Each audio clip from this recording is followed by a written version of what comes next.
আজকের ব্লগটা আমি এখান থেকে শুরু করলাম। আমি আমার গ্রামের বাড়িতে যাচ্ছি। উফ, প্রচণ্ড রৌদ্র, কিভাবে যাব? আর ওরা তো মানতেছে না।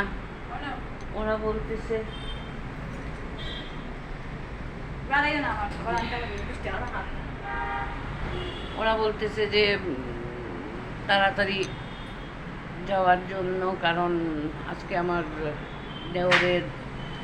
দেওর দিদিকে নাতিনের ঘুষা ভাঙানি। অন্নপ্রাশনের সময় আমি যাই নাই, কারণ ওই রকম শরীরটা আমার খুব খারাপ ছিল, সেজন্য। তা আমি গিয়ে কতটুকু আপনাদেরকে দেখাতে পারবো, তা আপনারা আমার সাথে থাকুন, দেখতে থাকুন। আমার বয়সটা তো আমি পড়ে দিচ্ছি, তাই আমি আপনাদের সাথে একটু অনুভূতিটা একটু ব্যক্ত করি। আমার ধারণা ছিল তো আমাদের চার দেয়ালের ভিতরে থাকি সব সময়, যার দরুন গরমটা অনুভব করি বেশি। কিন্তু আমার বাড়ি যেহেতু খোলামেলা, একদম চতুর্দিকে গাছগাছালি, তাই সেখানে হয়তো আরাম পাওয়া যাবে। কিন্তু এত ব্যতিক্রম যে হবে ওই দিন আমি বুঝতে পারতেছি না। দেখেন, আমি সাদার মধ্যে একটা শাড়ি পরেছি, আমি কিভাবে ঘামছি দেখেন, প্রচণ্ড গরম। তারপরেও কর্তব্যর খাতিরে যেতে হলো, গেলাম বাড়িতে। কিন্তু গিয়ে একটুকু শান্তি পেলাম না। আপনাদেরকে যে আমার বাড়ির একদিন বাইরের দিক দেখিয়েছি, ভিতরেরটা আমি দেখাই নাই। এই দেখেন আমার ঠাকুরঘর, বাড়িতে আমার ঠাকুরঘর, এখান থেকে বিরাট বড় বাড়ি। এই তুলসী বেদি, ওই কুকুরটা আমাদের পালিতই, ও ওখানেই থাকে। আর গাছগাছালি দেখেন প্রচুর, কিন্তু একটাও পাতা যদি নড়তো তাহলে বলতাম না ঠিকই আছে। এই কাঠলগুলা ধরেছে ঠিকই, কিন্তু চুড়ে পেরে নিয়ে যাচ্ছে। আর বাড়ি আপনাদের দেখেন অনেক বড় বাড়ি, কিন্তু আমি ঘুরিয়ে আপনাদেরকে দেখাবোর মতো ক্ষমতা আমার নেই, কারণ এই যে বললাম প্রচণ্ড গরম। কিন্তু একটুকু মানে ঘর থেকে বের হওয়া, একবারই আমি ঘর থেকে বের হয়েছি, ওই সময় ওইটুকু করেছি। প্রচণ্ড রৌদ্র, গরম, মানে কি বলবো, ওইটা সামনের উঠান, আর ভিতরের উঠানটা তো আমি আপনাদেরকে আর ভালোভাবে দেখাতে পারিনি। আর ওই সামনের ইয়েটা আমার একটা ভিডিও আছে। আর গিয়েছিলাম নাতিনের রাগবাগ আনার জন্য। এই দেখেন রাগবাগ হাতে গিয়ে কি করলাম। মুখের সামনে নাও, মুখের সামনে নাও, লাগাইছে ওরকম সাতবার পালা, ওই সাতবার পালা, একবার পরে খাওয়াইবে।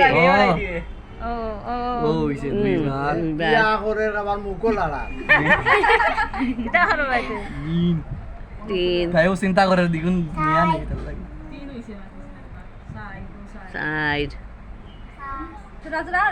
তাই চিন্তা করে মুখ দিয়ে দিয়ে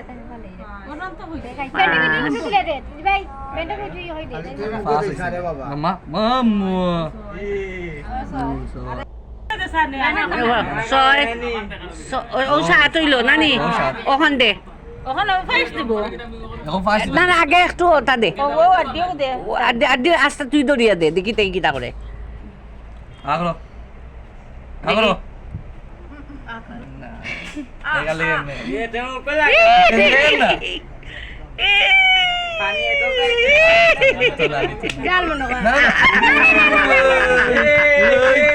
পানি পানি পানি পানি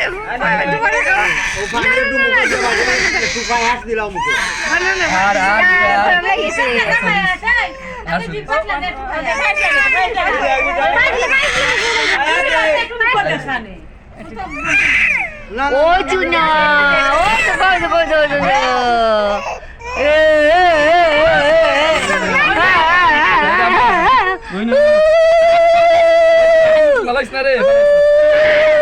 কলাই দাও, কিছুই তো নাই।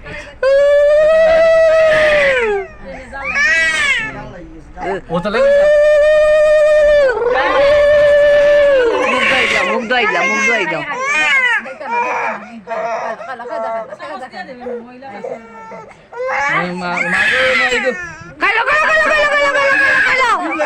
খাইলো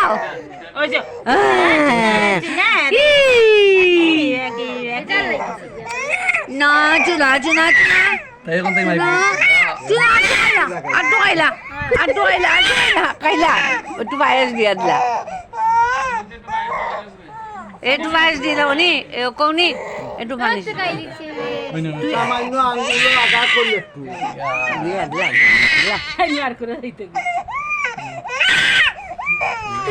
Momola ano isa ka? Nah, itu sini ani deh, momo sini ani. তারপরে আমরা বাসায় চলে আসছি, 4টার সময়ই চলে আসছি। গিয়েছি একদম 11:30 পৌনে 12টা, আধা ঘন্টার আগে।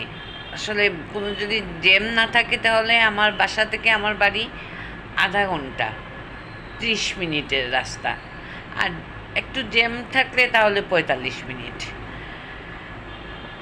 আর ওই দিন মানে প্রচণ্ড গরম, আমি এরপরে আর কোনো কিছু ভিডিও করতে পারি নাই, কারণ এত গরম এটা চিন্তার বাইরে। আমার ধারণা ছিল হয়তো আমরা টাউনে থাকি, সেজন্য হয়তো গরমটা খুব বেশি অনুভব করতেছি, কারণ বিল্ডিংয়ের আর আমার বাসাটাতে একটু গরম খুব বেশি, একতলা, তো ওইটাতে একটু গরম থাকে, লাগেও বেশি। আর আমার বাড়িতে সাধারণত টিনের উপরের যেগুলা টিনের সাবেকি আমলের যে জমিদারদের বাড়ি থাকে টিন দিয়ে করা, সেই রকম বাড়ি। আমার ধারণা ছিল যে বাড়িতে গেলে হয়তো একটু স্বস্তি পাবো, সর্বরক্ষা। সেখানে গিয়ে তো আরও বিভৎস না আছে কারেন্ট, না আছে ঠান্ডা, একটা পাতা পর্যন্ত নড়ে নাই ওই দিন। এই দুপুরের পর আমি আর মানে ঘর থেকে বের হয়ে যে কোনো গ্রামের দৃশ্যগুলো কত সুন্দর, ওইগুলা যে আমি একটু ভিডিও করব সেটা আর আমার দ্বারা সম্ভব হয় নাই। তারপরে আমি এই বিছানার উপরে শুয়ে 4টা পর্যন্ত কাটিয়ে 4টার সময় ড্রাইভারকে ফোন দিয়ে বললাম যে চলে আসো, এখন বাসাতে চলে যাই, কারণ বাসাতে আসলে পরে তো একটু শান্তি পাবো, ধরেন একটু তো অন্তত এসিটা চালিয়ে একটু শুতে পারবো। আর সেখানে তো অবস্থা মানে এই কারেন্ট দেয় আর এই নেয়, এই দেয় আর এই নেয়, মানে কি বলবো আমি আপনাদেরকে। আমি বললাম বলে আমার ধারণাটাই পুরো পাল্টে গেছে এবার, কারণ এত গরম। তারপরে বাসায় আসছি, এসে আর আর বাসায় এসে আর ধৈর্যে দিল না আর কোনো কিছু ব্লগিং করার অথবা আপনাদের দেখানোর মতো। তাই আমি আজকের মতো এখানেই ব্লগিংটা শেষ করছি।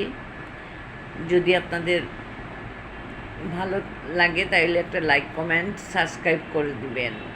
লাইক কমেন্ট সাবস্ক্রাইব করতে তো কোনো লাগে না।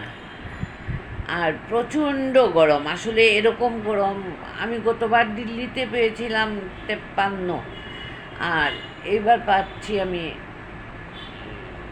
ওই দিন যেদিন আমার বাড়িতে গিয়েছিলাম ওই দিন 37 না, মানে ইয়েটা বোঝা যাচ্ছে আবহাওয়ার 37, কিন্তু বাইরের তাপমাত্রায় 43-এর মতো এরকম মনে হচ্ছে। মানে পাগলের মতো হয়ে যাওয়ার অবস্থা হয়েছে। তাড়াতাড়ি বাড়ি থেকে এসে যাই হোক একটু শান্তি পেলাম, এসির তোলে একটু ঘুমিয়ে, এরপরে উঠে আর কোনো কাজ করি নাই। যাক, আজকের মতো আমি এখানেই শেষ করলাম।